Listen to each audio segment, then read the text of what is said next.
আরে পাকি পাঞ্জাতো নে পাতা আমার হবে গোছাতা। জোরে বলেন। পাকে পাঞ্জাতো নে পাতা আমার হবে গোছাতা। ফাতেমা থাকিবে পিছে আলী কহিবে কথা। আরে হাসান দেখাবে আলো হুসাইন বলিবে ঠিকানা। জোরে বলুন সুবহানাল্লাহ। হাসান দেখা আলো হুসাইন বলিবে ঠিকানা। আমার হৃদয়ে কাবা নয়নেতে মদিনা। আমার হৃদয়ে কাবা নয়নেতে মদিনা। এ জগতের মুমিন মুসলমান মায়েরা যেহেতু দান বেশি দিয়েছে, পেট থেকে একটু মায়েদের জন্য আপনার ওয়াজটাকে আপনি আনন করার চেষ্টা করি। তারা বলল চিররান্না সোনা কোনাং হয় না প্রতি মুদ্দাতিং। আখিরি নবী যিনি হবে তার চেহারা বেদে বর্ণনা দেওয়া সম্ভব নয়, কারণ তিনি লাইট বের হবে তার চেহারা থেকে। একে যে আমার নবীকে মাটি বলে আখ্যায়িত করলো, মনে রাখবেন পৃথিবীর জমিনে কোরআন থেকে নিয়ে, হাদিস থেকে নিয়ে, বেদ থেকে নিয়ে, মহাভারত থেকে নিয়ে, চান্দেবাস্তা থেকে নিয়ে, রবীন্দ্রনাথ ঠাকুর থেকে নিয়ে, স্বামী বিবেকানন্দ থেকে নিয়ে, পৃথিবীতে শ্রী অরবিন্দ ঘোষ থেকে নিয়ে, পৃথিবীতে বড় বড় মনীষী জ্যোতিষী আপনার সাহিত্যিক বিজ্ঞানীরা আমার নবীকে মাটি বলার ক্ষমতা রাখেনি।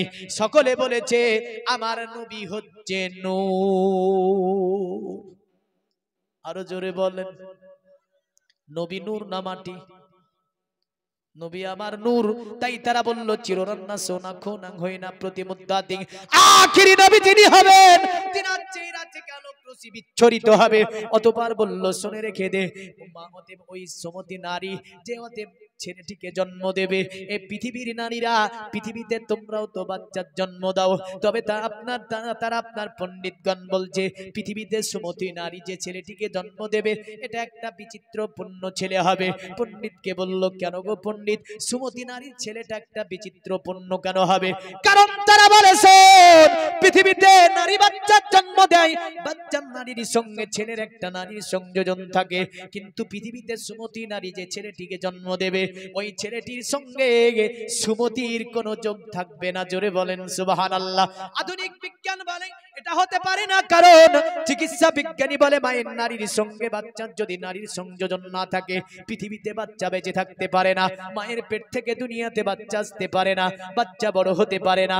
কিন্তু আমার আল্লাহ সুমতি নারী বলতে আপনার কে? কেমন করে তারা বলেছে সম্বলে বিষ্ণু জসতে গ্রহে মহাদুর্ব মহমুসুমাতাং সুমাতাং মাতুরিবিব। দেখেন এই মন্ত্রের মধ্যে হমুসুমাতাং সুমাতাং মাতুরিবিব মানে ওই বাচ্চাটিকে যিনি জন্ম দেবে তিনার নাম সুমতি। সুমতি শব্দটার অর্থ হচ্ছে শান্তি, সুমতি শব্দের অর্থ হচ্ছে সুন্দরী, সুমতি শব্দের অর্থ হচ্ছে মাধুর্যবান, সুমতি শব্দের অর্থ হচ্ছে আদর্শবান। আর যদি সুমতির আরবি করতে যান, আরবি হবে আমেনা, মানে আমেনা যে বাচ্চাটাকে জন্ম দেবে এটা একটা বিচিত্রপূর্ণ ছেলে হবে দুনিয়ার জমিনে, কারণ আমেনা নারীর সঙ্গে ওই ছেলের নারীর কোনো যোগ থাকবে না। জোরে বলেন সুবহানাল্লাহ। বলল শোন, ওই আমেনা সুমতি নারী পৃথিবীতে একটা বিচিত্র সন্তানের জন্ম দেবে। পণ্ডিতকে বলল গো পণ্ডিত কেমন করে? কারণ কেমন করে বিচিত্র হবে? বলে শুনে রেখে দে, নিপ্রলিঙ্গ 14 দশান কোটি শোনিও নো সেটিং। অতএব ওই নবী মানে ওই সুমতির বাচ্চা মানে আমিনার ছেলে, তিনি খাতনা করা অবস্থায় দুনিয়ার জমিনে পদার্পণ করবে। তবে মা আয়েশার হাদিসে এইভাবে আমরা দেখতে পাই, আমার নবী আয়েশাকে বলে আয়েশা, এ বিবি আয়েশা তোমাকে একটা কথা বলবো। আয়েশা বলে ইয়া রাসূলুল্লাহ বলুন। কি কথা বলবেন? আমার নবী বলে আয়েশা শোনো, আমি নবীজি পৃথিবীর জমিনে তিনটি জিনিস নিয়ে আমার আল্লাহ দরবার থেকে আমি নবীজি আগমন করেছি। আর একটু জোরে বলেন। দুনিয়ার মুমিন মুসলমান মনে রাখবেন, মায়েশা বলছে ইয়া রাসূলুল্লাহ তিনটি জিনিস যে আপনি নিয়ে দুনিয়ার জমিনে পদার্পণ করেছেন, ওগো নবীজি তিনটি জিনিসের নাম দয়া করে আমাকে বলবেন। আমার নবী বলে আয়েশা এ বিবি আয়েশা শোনো, প্রথম নম্বরে আমি নবীজি আল্লাহর তরফ থেকে যেটা নিয়ে এসেছি ওটা হচ্ছে আমি নারী কাটা অবস্থায় দুনিয়ার জমিনে আমি রাসূলুল্লাহ এসেছি। জোরে বলেন সুবহানাল্লাহ। উম্মুল মুমিনিন মা আয়েশা বড় চালাক চতুর মহিলা, যদিও পাতলা দুবলা, অল্প বয়সে আপনার নবীজির স্ত্রী ছিল, তবে আমার আল্লাহ পাক ব্রেনটা প্রখার করে দিয়েছিল। নারীদের মধ্যে সবচেয়ে যিনি হাদিস বর্ণনা বেশি করেছেন তিনি হচ্ছেন উসমান ইবনুল কুহাফা, মানে আবু বকর উসমান ইবনুল কুহাফার ছেলে আবু বকর, আবু বকরের কন্যা মা আয়েশাতুল হুমায়রা। সবচেয়ে হাদিস পৃথিবীতে তিনি বেশি বর্ণনা করেছেন মেয়েদের মধ্যে এই মা আয়েশাতুল হুমায়রা রাদিয়াল্লাহু তাআলা আনহা আমার নবীজিকে বলছে, ইয়া রাসূলুল্লাহ দ্বিতীয়টার নাম দয়া করে আমাকে বলবেন। আমার নবী বলে, আয়েশা, এ বিবি আয়েশা শুনে রেখে দাও, আমি নবীজি ওয়াতের দ্বিতীয় জিনিস যেটা এনেছি, আমার আল্লাহ পাক আমাকে সুন্দর করে দান মোবারক দিয়ে আমার আল্লাহ দুনিয়াতে আমাকে পাঠিয়েছে। জোরে বলবেন না? अरे जुल्फों को रुक से हटा दो तो कमर शर्माए। আমার নবীজির চুল মুবারক ছিল ঘাড়ের পর্যন্ত, কদ্দুর কাঁধ পর্যন্ত, এই পর্যন্ত, কিন্তু এই স্টাইল ছিল না তখন। এখনকার স্টাইল কি? কি স্টাইল? ছিড়া স্টাইল, ঝাড়া স্টাইল, ধারা কাটা স্টাইল, আর একটা নাম পেলাম ধারা কাটা স্টাইল। হ্যাঁ, তার মানে কে বলে সামনে কাটো পেছন থাক, কে বলে পেছন কাটো সামনে থাক, কে বলে ডান কাটো বামে থাক, বাম কাটো ডানে থাক। এমন চুল কাটা আছে না নাই? তবে সুন্নতি চুল হচ্ছে আমার নবীজির চুল মোবারক ঘাড়ের উপর পড়তো। এই চুলগুলো যখন এটা দিয়ে আপনার এসে চেহারার অর্ধেককে ঢেকে ফেলতো, নবীজির চুল মোবারক গুলোকে উঠিয়ে কানের গোড়া দিয়ে যখন পেছন দিকে করে দিতেন, পুরা চেহারাটা বের হয়ে যেত। সুবহানাল্লাহ। अरे जुल्फों को रुक से हटा दो तो कमर शर्माए, মানে নবীজি যখন কানের গোড়া দিয়ে চুলগুলাকে দিয়ে চেহারা টালকা করে দিত, সঙ্গে সঙ্গে চাঁদ দেখে বলতো, নবীজির চেহারার কাছে আমার চেহারা কিছুই নাই। নবীজির চেহারা দেখে চাঁদ যেন লজ্জা পেত। জোরে বলেন সুবহানাল্লাহ। अरे मुस्कुरा दो तो अंधेरों में सागर हो जाए। আর আমার নবী যখন মুচকি হাসতো, দন্দান মোবারকের লাইটে অন্ধকার দূরভীত হয়ে যেত। এ মর্মে আপনি পূর্বের বক্তা বলতেছিল, আমি শুনেছি আসার পরে, যে আমার নবীজির চেহারার ঝলকিতে মা আয়েশা কাপড় পর্যন্ত সেলাই করে নিত। আল্লাহর নবীর স্ত্রী মা আয়েশা বলছে, গো নবীজি আপনি বলেন, আপনি যে তিনটি জিনিসের নাম বললেন আর একটা জিনিস কিনে এসেছেন। আমার নবীজি বলে, আয়েশা অতএব আল্লাহ পাক আমাকে খাতনা করা অবস্থায় পাঠিয়েছে, তাহলে তিনটি জিনিস দেখতে পাচ্ছি, একটা নারী কাটা অবস্থায়, দ্বিতীয় নম্বরে দান্দান মোবারক, তৃতীয় নম্বরে আমার রাসূলুল্লাহ বলছেন খাতনা করা অবস্থায় আমি নবীজি দুনিয়াতে এসেছি। জোরে বলেন সুবহানাল্লাহ। আজকে আমি আপনি বলছি শান্তি কায়েম করতে হবে, অন্যরা বলছে শান্তি কায়েম করতে হবে। পৃথিবীর মুমিন মুসলমান মনে রাখবেন, ভারত একটি গণতন্ত্র দেশ, ধর্ম নিরপেক্ষ দেশ। এই দেশে যদি আজকে আপনার রাসূল যদি আমার সম্প্রীতি না শিখিয়ে দিত, আমার নবী যদি ভালোবাসা শিখিয়ে না যেত, আমার নবী যদি প্রেম শিখিয়ে না যেত, যে ভারতের সরজমিনে মুসলমান ৭৫০ অধিক ধরে রাজত্ব করলো, যদি মুসলমানরা আপনার শোষিত হতো, মুসলমানরা যদি অত্যাচারিত হতো, মুসলমানরা যদি সম্প্রীতি বজায় না রাখতো, ভারতের জমিনে একটা জুতা সেলাই করা মানুষ পাওয়া যেত না। ঠিক বলছি না ভুল বলছি?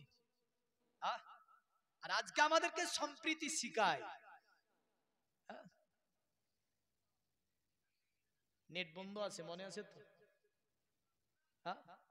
নেট চালাতে পাচ্ছেন? আমি তো ছিলাম না, আমি এসে দেখি মুর্শিদাবাদে নেট বন্ধ। শুনতে পেয়েছে, ওইদিকে আমাকে ফোন করে অনেকে বলেছে নেট বন্ধ। এই সম্প্রীতি, এই ভালোবাসা সম্প্রীতি তো ওটাই কি বোঝায়? আমার নবীজি বলেছে খবরদার একে অপরের ধর্মের প্রতি আঘাত আনিবে না। কারণ নবীজি একজন ইহুদিকে বলেছিল, শোন, মুসলমানের মসজিদে যেমন করে প্রসাব করতে হয় না, কোন মন্দিরেও দাঁড়িয়ে প্রসাব করবে না, কোন গির্জাতে দাঁড়িয়ে প্রসাব করবে না, যেখানে নামাজ পড়ে সেখানেও দাঁড়িয়ে প্রসাব করবে না। এটাই তো সম্প্রীতি। আরে ভারতবর্ষ গণতন্ত্র দেশ, ধর্ম নিরপেক্ষতার দেশ। আজ ভারতবর্ষের সরজমিনে যেখানে মোগল পিরিয়ড মুসলমান বাদশারা এক নয় দুই নয় আপনার দীর্ঘ 750 বছর ধরে রাজত্ব করলো, তাদের জামানায় একদিকে মসজিদ ছিল আর একদিকে মন্দির ছিল। মসজিদে আজান হয়, নামাজ হয়, পারসে মন্দিরে পূজা হয়। বাদশা কোনোদিন নিষেধ করেনি, কারণ তোরা পূজা দিতে পারবি না। বাদশা এটাই বলেছে, মসজিদে মুসলমান নামাজ পড়বে আর মন্দিরে হিন্দু পূজা দেবে। কারণ ধর্ম হচ্ছে সব, ধর্ম হচ্ছে ভালোবাসার জিনিস, ধর্ম হচ্ছে দেবে, এটা প্রেমের জিনিস। ধর্ম কাউকে জোর করে কবুল করানো যায় না। তাই মুসলমান বাদশারা কোনোদিন কাত্তরে পূজাতে বাধা আপনার প্রদান করেনি। তারা বলেছে হিন্দুরা পূজা করবে, মুসলমান নামাজ পড়বে। যদি কারো ভালো লাগে দেখে তবে সে ব্যক্তি ইসলাম কবুল করতে পারে। আর আজকে আমাদেরকে সম্প্রীতি শিখায়, আল্লাহর নামে বেয়াদবি করে। এর নাম সম্প্রীতি শিখাতে এসেছো? পৃথিবীর মুমিন মুসলমান, তাই তাদের প্রতি আপনার এইভাবে বলেছে, অতুতি সংভবিসন্তি মানংসি বিসাদানিবে বসুদে বাঙ্গারাগাতি পুণ্যগন্ধানি নিষ্প্রিজাম। তবে শুনে রেখে দে, পৃথিবীর জমিনে যদি বাঁচতে চাস, শান্তি যদি পেতে চাস, মুহাম্মদকে মেনে নিতে হবে। কারণ পৃথিবীতে যিনি শান্তি কায়েম করেছে তিনি হচ্ছে আব্দুল্লাহর ছেলে মুহাম্মদুর রাসূলুল্লাহ সাল্লাল্লাহু আলাইহি ওয়াসাল্লাম। অতএব পৃথিবীতে যিনি শান্তি কায়েম করলো তিনি হচ্ছেন মুহাম্মদ। এটা তাদের কিতাবই বলা হচ্ছে অতুতি সংভবিসন্তি। অতএব পৃথিবীতে শান্তি কায়েম করে অতএব যার সংস্পর্শে যারা যাবে তারাই শান্তি পেয়ে যাবে। জোরে বলেন সুবহানাল্লাহ। আর আজকে মুসলমানকে দাড়িওয়ালা মুসলমান টেনিবাসে এখানে ওখানে দেখলে ব্যঙ্গ করে বলে চাচা, আর মুসলমান দেখলেই বলে সন্ত্রাস। আমি আপনাকে বলতে চাই, পৃথিবীর ওই জালিমদেরকে বলতে চাই যারা মুসলমানকে সন্ত্রাস বলে আখ্যায়িত করেছে, তাদের 14 গোষ্ঠী সন্ত্রাস বলা ইতিহাসের পৃষ্ঠা থেকে। কিন্তু আজ নয়, পৃথিবীর শুরু থেকে একটা ইতিহাসে কোনো ঐতিহাসিক রচনা করতে সক্ষম হয়নি যে মুসলমানের কোনো বাদশা, মুসলমানের কোনো নবী, মুসলমানের কোনো গুরু, মুসলমানের কোনো আল্লাহওয়ালা তারা সন্ত্রাস ছিল, এ প্রমাণ করতে সক্ষম হয়নি। কিয়ামত পর্যন্ত হবে না। দাড়িওয়ালা দেখলে বলে সন্ত্রাস। চাচা কি বলে, ব্যঙ্গ করে। এটা একটা মৌলভী সাহেবকে চাচা বলেছে, বুঝলেন, নদিয়ার মধ্যে। তে বলছে চাচা বল ভাতিজা। এবার খুব মানে একটু রোমান্স করা ব্যক্তি ছিল, তো বলছে বল ভাতিজা। তো চাচা বলেছে, ব্যঙ্গ করেছে ছেলেটা, তোর ব্যাগে ছিল কলা, বুঝলেন, বলে ভাতিজা কলাগুলো তো খুব সুন্দর, দেখি দুটো খাই বলে উঠিয়ে, বুঝলেন, খেতে শুরু করেছে। লোকেরা তাজ্জুবে তাকাচ্ছে, আর মৌলভী সাহেব হুষ্টপুষ্ট একদম, বুঝলেন। সেম ওই যে দেখবেন ওই পাটকা বাড়ি পার করে একটা গ্রাম আছে, বড় মুসলিম গ্রাম, ওখানে একটা মোড়, ওই মোড়ে গাড়িটা যখনই এসেছে তখনই বুঝলেন, এই ভাতিজা বাড়ি যাবি না, চল বলে 2-3 চল, বুঝলেন। বেয়াদব ছেলে বাড়ি থেকে পালিয়ে এসেছে, জানেন, বাসের লোককে বলছে, হ্যাঁ চল না। 2-3 চর দিয়ে, বুঝলেন, গদ্দনটাকে ধরে নামাতে যাচ্ছে, ও নামবে না। বলে নামবি না কেন? চল, তুই আমাকে চাচা বলবি, বাড়ি থেকে পালিয়ে এসে আমাকে চাচা বলছিস। এইরকম পাল্লাই যেদিন পড়বে চাচা বলা ভুলে যাবে না, ভুলবে না, চাচা বলা ভুলে যাবে। ব্যঙ্গ করে ওটা। তবে মনে রাখবেন, তাদের কিতাবে বলেছে অততে সংভবিসন্তি মানংসি বিসাদানিবে বসুদেবাঙ্গারাগাতি পুণ্যগন্ধানি স্পৃশম পরজন পদনাংবে হতিস্কিনাসুসা।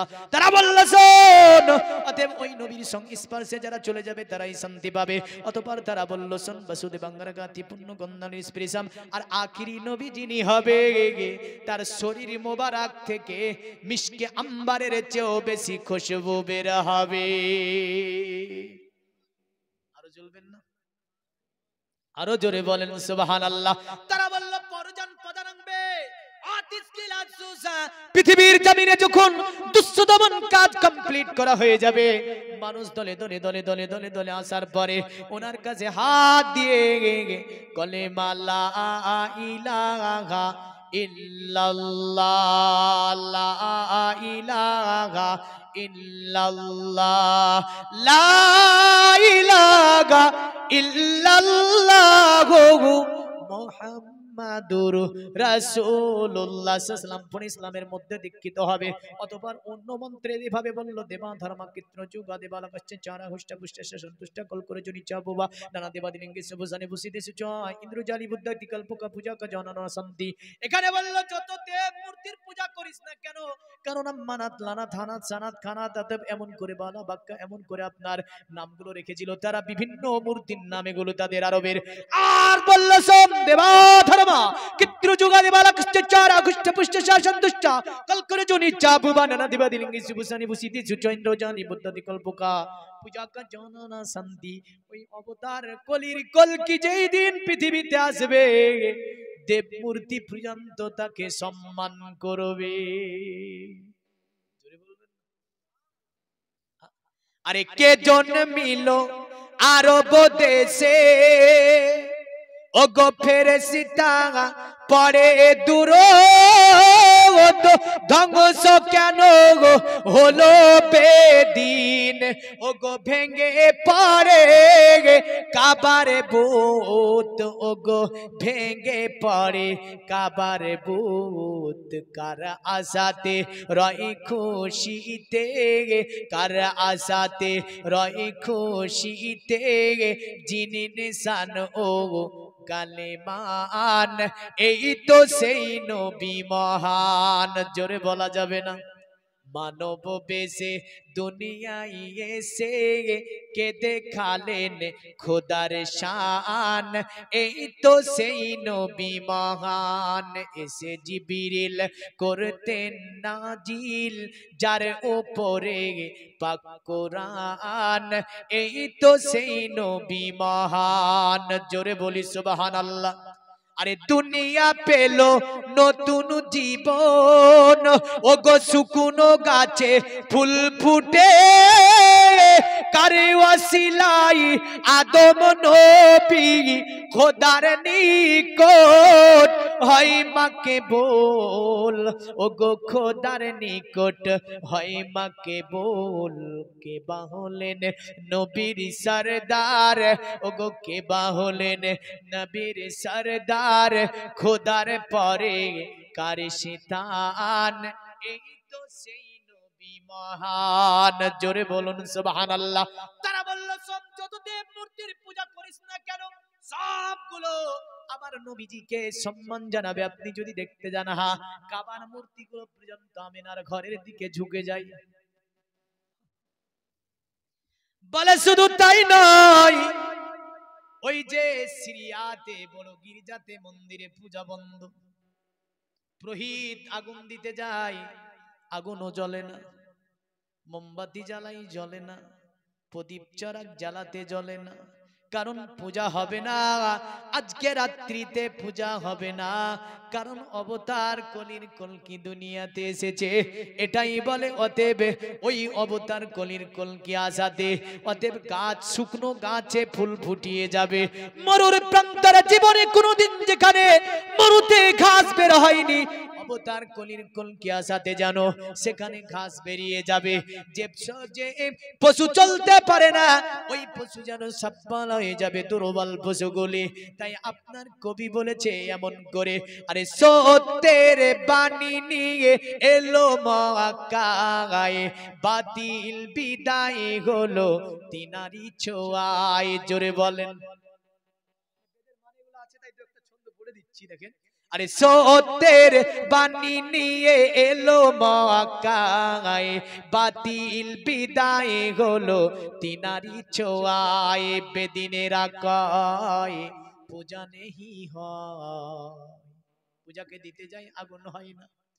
বেদিনেরা কয় পূজা নেহি হয়, মক্কাতে আলামিন রায় ও নবী নবীজি আমার ও নবী নবীজি আমার ও নবী নবীজি আমার জোরে বলুন সুবহানাল্লাহ।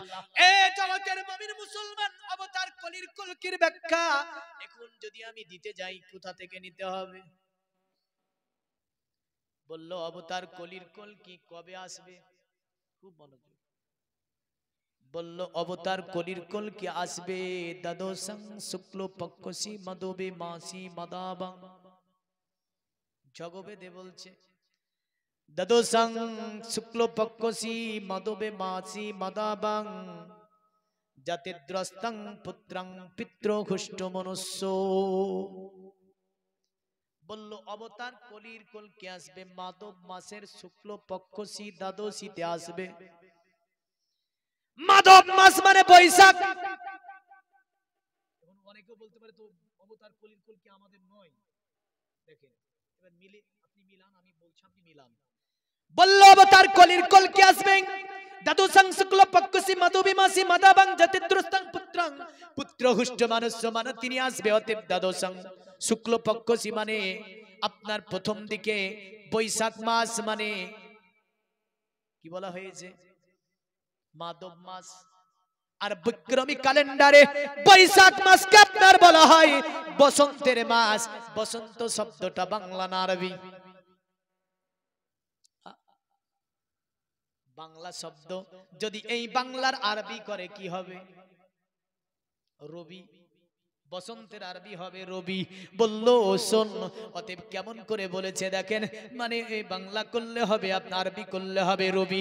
বলে শুক্ল পক্ষসা চাঁদকে সনাতন ধর্মে দ্বিভাগে ভাগ করে, এক হয় প্রথম অংশ আর দ্বিতীয় অংশ। বলল শুক্ল পক্ষসা মানে চাঁদের প্রথম অংশে আসবে নবী। বলল তাই নাকি? বলে হ্যাঁ। আপনার তাহলে বোঝা যায় প্রথম শব্দটা বাংলা শব্দ, এই প্রথমের আরবি করলে হবে আউয়াল। এখন দুটি শব্দের যোগ করে দিলে হবে রবিউল আউয়াল। কি হবে? রবিউল আউয়াল। দ্বাদশাং 12 তারিখ। কয় তারিখ? দ্বাদশাং 12 তারিখ মানে রবিউল আউয়ালের 12 তারিখে আসবে ওই অবতার কলির কলকি। বলল জাতিদ্রস্তং পুত্রং পুত্রহুষ্ট মানুষ্য। আর ওই অবতার কলির কলকি দুনিয়ার জমিনে পদার্পণ করাতে মা এবং দাদু অতিশয় খুশি হবে। পণ্ডিতকে বলল গো পণ্ডিত, বাবার কথা কেন উল্লেখ করো না? বাবা কি থাকবে না? বলল না, পৃথিবীতে বাবা থাকবে না, এতিম হয়ে তিনি দুনিয়ার জমিনে আসবে। আমার আল্লাহ এভাবে বলেন ফাআম্মাল ইয়াতীমা ফালা তাকহার। হে নবী আপনাকে ইয়াতীম পেয়েছি অতঃপর আমি আল্লাহ আশ্রয় দিয়েছি। জোরে বলে অবতার কলির কলকি ইয়াতীম হয়ে আসবেন মানে বাবা তো থাকবেই না, দাদু এবং মা থাকবে। দাদু এবং মা থাকবে। বলেন তো আমাদের নবীর পিতা কি দুনিয়ায় ছিল নবী যখন আসে? আই ছিল? আরে ইয়াতীম হালে মা আমিনার কোলে ও গো রাহমাত নেমে এলো। জোরে বলেন পোশাব পরে মা আমিনার কোলে উম্মতে বলে কাঁদিলো ও গো রাহমাত নেমে এলো। ইয়াতীম হালে মা আমিনার কোলে ও গো রাহমাত নেমে এলো। আরে হালিমা বিবি খুশি মনে সারা চুমা দিল পাক বাদনে। আরে হালিমা বিবি খুশি মনে চুমা দিল পাক বাদনে। পরে নিজের বুকে নিল টেনে ওগো দুগুদ পান করালো, ওগো রহমত নেমে এলো এতিম হালে মা আমিনার কোলে, ওগো রহমত নেমে এলো। আল্লাহুম্মা সাল্লি আলা সাইয়্যিদিনা মাওলানা ওয়া আলা আলি মাওলানা। জগতের মুমিন মুসলমান তারা তাই বলল, জাতির দ্রষ্টাং পুত্রং পিতৃঘুষ্ট মানস্য, মানে তিনি ওই অবতার কলির কলকি যখন দুনিয়াতে পদার্পণ করবে তার মা এবং দাদু খুশি হবে, বাবা দুনিয়াতে থাকবে না। তাই পণ্ডিত বলছে বাবা তো থাকবে না, এতিম হয়ে অবতার কলির কলকি আসবে। বলেন আমাদের নবী এতিম এসেছে না বাবা ছিল? এতিম এসেছে। জগতের মুমিন মুসলমান, তবে জয় মন্ত্রী বলেছে এইভাবে, তারা বলেছে পূজা কা জানা না শান্তি শোন। আর এই যে ইন্দ্রজালি বুদ্ধাতি কল্পকা পূজা কা জানা ন শান্তি, মানে এই যে তিলক দেওয়ার পরে যে মানুষকে ভুলভাল ওই ইন্দ্রজালিকদের কল্প কাহিনীগুলো আনার পরে মানুষকে বুঝিয়ে বাজিয়ে রাখা যাবে না। অবতার কলির কলকি দুনিয়াতে আসলে এক আল্লাহ দিনকে কায়েম করে দেবে, এক আল্লাহ দিনকে প্রতিষ্ঠিত করে দেবে, এক আল্লাহ দিনকে তিনি অতএব কায়েম করবে। তিনি হবেন অবতার কলির কলকি, তিনি হচ্ছেন আমার নবী মুস্তাফা সাল্লাল্লাহু তাআলা আলাইহি ওয়াসাল্লাম। যার কারণে তাদের গুরুত্বপূর্ণ একটা কিতাব থেকে রেফারেন্স টানছি। দেখেন আমাদের কিতাবের নাম হচ্ছে আল কোরআন, আর তাদের কিতাবের নাম হচ্ছে পুরাণ। কি নাম বললাম? পুরাণ।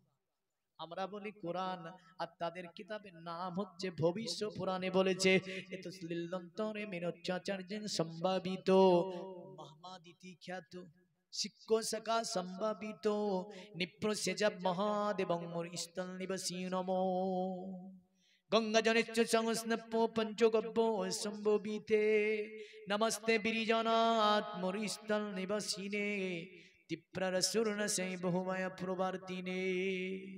তারা বলল শোন, দুনিয়ার জমিনটাকে যিনি শাসন করবে দল বল নিয়ে তিনি হবেন মুহাম্মদ। কি হবে? আজ যদি দেখতে যান মক্কাকে যিনি শাসন করলেন 630 খ্রিস্টাব্দে, পবিত্র কোরআনের আপনার সূরাটির নাম সূরা ফাতাহ। আমার আল্লাহ এইভাবে বললেন ইন্না ফাতাহনা লাকুম ফাতাহাম মুবিনা। এ নবী আপনার জীবনের উত্তমতম বিজয় হচ্ছে মক্কা বিজয়, যেটা 630 খ্রিস্টাব্দে আমার নবী 10,000 সৈন্য নিয়ে মক্কার উপরে আগমন হলো। মক্কাকে আমার নবী জয় করে নিলেন। জোরে বলেন সুবহানাল্লাহ। তারা বলল শিক্ষ শাখা সম্ভাবিত, তিনি দলবল নিয়ে মক্কা শাসন করবে, মদিনা শাসন করবে, চতুর্দিক শাসন করবে। তিনি হচ্ছেন মুহাম্মদ, আর তিনি হচ্ছেন অবতার কলির কলকি। নামে তাকে তারা এইভাবে আপনার খ্যাত করতে চেয়েছিল। তবে জগতের মুমিন মুসলমান যদিও তারা বলে এখনো অবতার কলির কলকি নাকি দুনিয়াতে এখনো আসেনি, ওরা বলে, কিন্তু এর ব্যাখ্যাতে যত ব্যাখ্যা সমস্ত মিলে যাচ্ছে মুহাম্মদ সাল্লাল্লাহু আলাইহি ওয়াসাল্লামের সাথে। তবে হ্যাঁ, তাদের যে আরো মাবুদ গুলো আছে মানে বা পূজা দেয়, আমার কাছে এমনও তথ্য আছে যদি সোশ্যাল মিডিয়ায় যায় হয়তো গ্রেফতার হতে পারে। হ্যাঁ আছে, এমনও তথ্য আছে আমার কাছে যেগুলোকে তারা মাবুদ মানে। হ্যাঁ, কত বড় বড় বদমাইশি কাজ যারা করেছে। আসলে তো মানুষ তারা, আসলে তারা মানুষ। কখনো দেখা যায় এই যে কৃষ্ণের ইতিহাসটা আপনি পড়বেন, মেয়েরা নাম হলো পুকুরে গোসল করতে, আর কাপড়গুলোকে নিয়ে কৃষ্ণ পালায়ন করে গাছের উপর উঠলো। হ্যাঁ, এর মধ্যে প্রেমিকা ছিল আসলে, পুরো ঘটনাটা আছে। হ্যাঁ, এইভাবে শুরু হলো লীলা খেলা। হ্যাঁ, তারপরে তার এটাকে জবা করলো সে। হ্যাঁ, এই যে এক লীলা খেলা, সেগুলো তো বলার কথা নয়। ইনি কি আল্লাহ মাবুদ হতে পারে? না, তারা বলল শুনে রেখে দে, পৃথিবীর জমিনে তিনি হচ্ছেন অবতার কলির কলকি জান্নাম মুহাম্মদ। অতএব তিনি দুনিয়ার জমিনটাকে অতএব পৃথিবী থেকে অতএব অশ্লীলতাকে এগুলোকে যিনি মিটাবে তিনি আল্লাহর নবী। এমন করে পৃথিবীটাকে যিনি বাসযোগ্য করে তুলবে তিনি হচ্ছে আব্দুল্লাহ ছেলে মুহাম্মদ সাল্লাল্লাহু আলাইহি সাল্লাম। পৃথিবীর জমিনটাকে অতএব যিনি অতএব বাসযোগ্য করবে, এমন করে যিনি মানুষের হককে বুঝিয়ে দেবে, বাবা মার হক বুঝিয়ে দেবে, এমন করে পৃথিবীর জমিনে অতএব একে অপরের সম্মান বেজাবে তিনি হচ্ছে আল্লাহর নবী। এমন করে পৃথিবী থেকে যিনি অতএব কুসংস্কারের অবসান ঘটাবে তিনি হচ্ছে আব্দুল্লাহ ছেলে মুহাম্মদ সাল্লাল্লাহু আলাইহি সাল্লাম।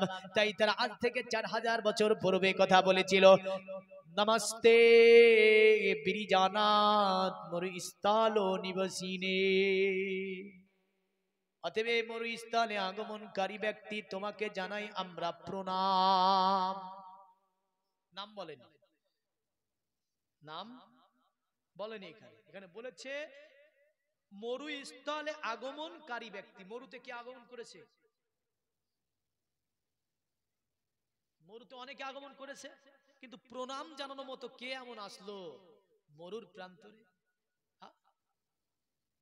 তিনি হচ্ছে মুহাম্মদ সাল্লাল্লাহু আলাইহি ওয়াসাল্লাম। যার কারণে ভারতের প্রাচীন কিতাব মহাভারতে বলেছে, কালক্রমে বিষ্ণু যাসেতে নামেতে ব্রাহ্মণ সম্বল নগরেতে জন্ম লইবেন, তখন মহাবীর্য মহাবুদ্ধি কলকিতার ঘরে জন্মিবে যথাকালে দেব কার্যাতরে। সম্বুল যাকে বলা হয়েছে ওটাই একটা মরুর দ্বীপ, মানে মক্কাতুল মুকাররমা, যাকে আরবিতে বলতে গেলে বলতে হবে ওয়াহাজাল বালাদিল আমিন। আমানতের শহর হচ্ছে মক্কা, শান্তি শহর হচ্ছে মক্কা। তাই তারা ওই মক্কাকে বলতে গিয়ে বলল নমস্তে বিরিজানাত মরুস্থলো নিবাসিনে। এই মরুস্থলে আগমনকারী ব্যক্তি তোমাকে জানাই আমরা প্রণাম। তিপ্রা রাসূল নাসাই বহুমায়া প্রবর্তিনে, দয়া করে তোমার কদমের নিচে আমাদেরকে একটু আশ্রয় দেবে, আমাদের জীবনটা ধন্য হয়ে যাবে। জোরে বলেন। আচ্ছা, নবীর কদম তলে কিয়ামতে জায়গা লাগবে না লাগবে না? সূর্য জ্বালাতে পারবে? সূর্য যে মাথার উপর হবে, 12 গুণ তাপমাত্রা দিব্যিদ্ধি করা হবে, তাহলে সূর্য কাকে জ্বালাতে পারবে না? যারা নবীর ছাওয়া পাবে। জোরে বলেন। তাই তারা বলেছিল এই কথা, তিপ্রা রাসূল নাসাই বহুমায়া প্রবর্তিনে। আর আমাদেরও বলেছেন, रोज कियामत का ओ सूरज हमको क्या झलसाएगा, खुद ही डूबा जाएगा, खुद ही डूबा जाएगा। जोरे बोलबेन ना। रोज कियामत का ओ सूरज हमको क्या झलसाएगा, खुद ही डूबा जाएगा, खुद ही डूबा जाएगा। जुल्फे मुअम्बर, जुल्फे मुअम्बर के छाई में करेंगे हम आराम, मदीना तुझे सलाम। जोरे बोलबेन ना सुबहानाल्लाह। উর্দুনাথ বুঝতে অসুবিধা হচ্ছে, বাংলা করে দিই। আমাদের সমাজে এক গলা গান বাজে, দেখেন ধম ধম ধম ধম করে বাজে। এমন ভাষা বুঝলে, এমন ভাষা বলে যে না শুনে সেও বুঝে না, মানে ওর বাপ কেউই বুঝতে পারে না।